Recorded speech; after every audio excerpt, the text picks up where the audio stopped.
आज मंत्रिमंडळामध्ये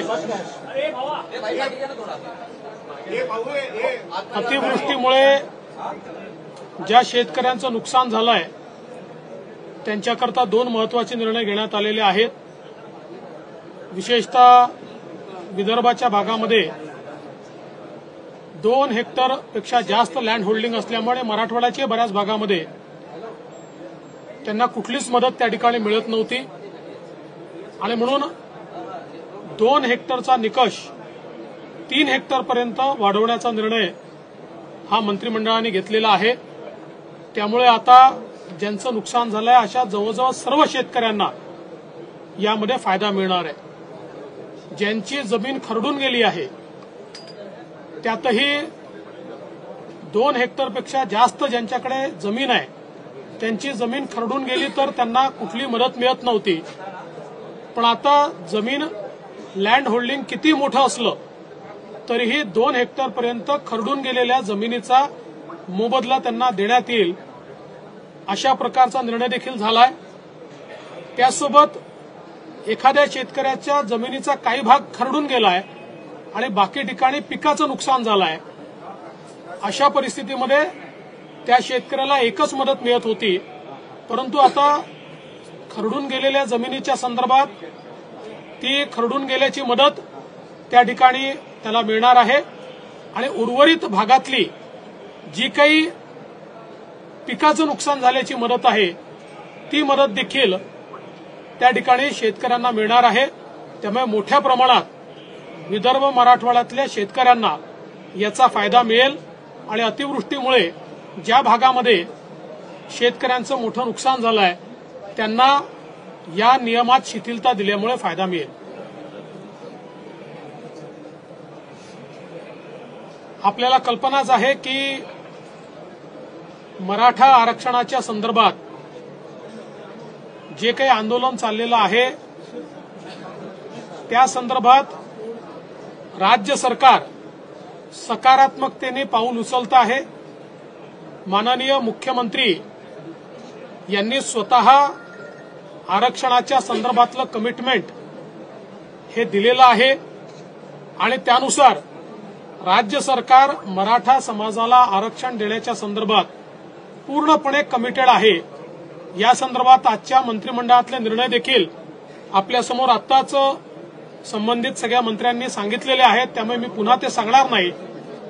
पण याच वेळी काही लोक या आंदोलनाचा फायदा घेऊन हिंसा करण्याचा प्रयत्न करतायत आणि विशेषतः ज्या प्रकारे काल बीडमध्ये काही लोकांनी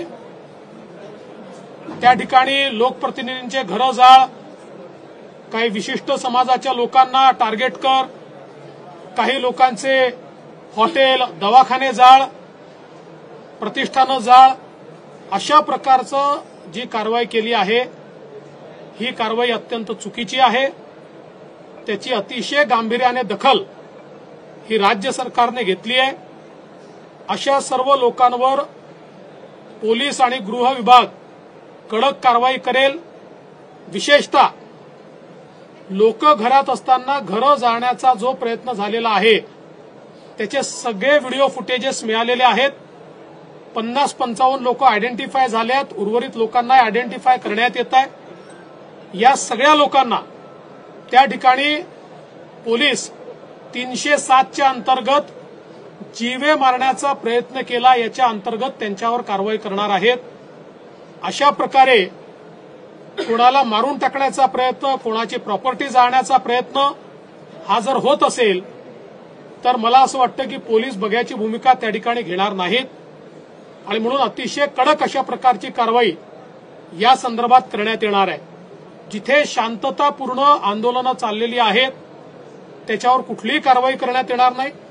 शांततापूर्ण आंदोलन करण्याचा सगळ्यांना अधिकार आहे, त्यांचं म्हणणं ऐकून घेतलं जाईल, मात्र हिंसेला कुठेही थारा दिला जाणार नाही। या संदर्भात आवश्यकतेप्रमाणे ऍडिशनल फोर्सेस मागवण्यात आलेले आहेत, मोबिलाइज करण्यात आलेले आहेत ते ठिकठिकाणी ठेवण्यात आलेले आहेत आणि जोपर्यंत या ठिकाणी शांतता होत नाही आणि अशा फोर्सेसला त्या ठिकाणी पकडलं जात नाही तोपर्यंत पोलिसाची कारवाई सुरू राहील। आणि या संदर्भात दुर्दैवाने ज्यावेळेस अशा घटना घडत होत्या त्यावेळी काही राजकीय पक्षांचे नेते किंवा कार्यकर्ते देखील त्याच्यामध्ये सामील असल्याचं लक्षात येत आहे। त्याचे व्हिडिओ फुटेजेस असर्टन झाल्यानंतर त्याची माहिती देखील आपल्याला पुरवण्यात येईल। देखिए, कल जिस प्रकार की घटना बीड़ में हुई है इसका समर्थन नहीं किया जा सकता। मराठा आरक्षण के संदर्भ में राज्य की सरकार पूर्ण रूप से सकारात्मक है। कुछ निर्णय आज भी मंत्रिमंडल ने लिए हैं। लॉन्ग टर्म में इस प्रश्न को छुड़ाने के लिए सुप्रीम कोर्ट की क्यूरेटिव पिटीशन भी अभी मेंशन की गई है और सुप्रीम कोर्ट उसको सुनने वाला है। ऐसे समय कुछ लोग जानबूझकर हिंसा फैलाने का जो प्रयास कर रहे हैं, ऐसी हिंसा को बर्दाश्त नहीं किया जाएगा। उनके ऊपर कार्रवाई होगी। कई लोगों को आइडेंटिफाई किया गया है। सारे सीसीटीवी फुटेजेस हमको मिले हैं। इनमें जो लोग दिखाई पड़ रहे हैं उन्होंने सीधे सीधे लोगों को जिंदा जलाने का प्रयास किया है। ऐसे समय उनके ऊपर 307 की धारा के तहत व्यक्तियों को जान से मारने की कोशिश करना, इस प्रकार की कार्रवाई की जाएगी। जो शांति के साथ आंदोलन कर रहे हैं उनको आंदोलन करने दिया जाएगा।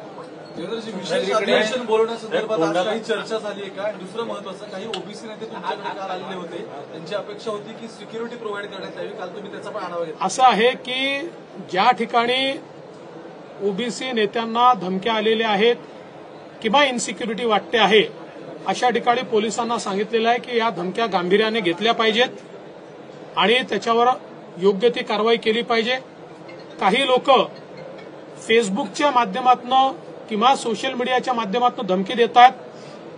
त्या धमकीलाही गंभीरतेने घेऊन त्यांच्यावरही कारवाई करण्याचे आदेश हे देण्यात आलेले आहेत।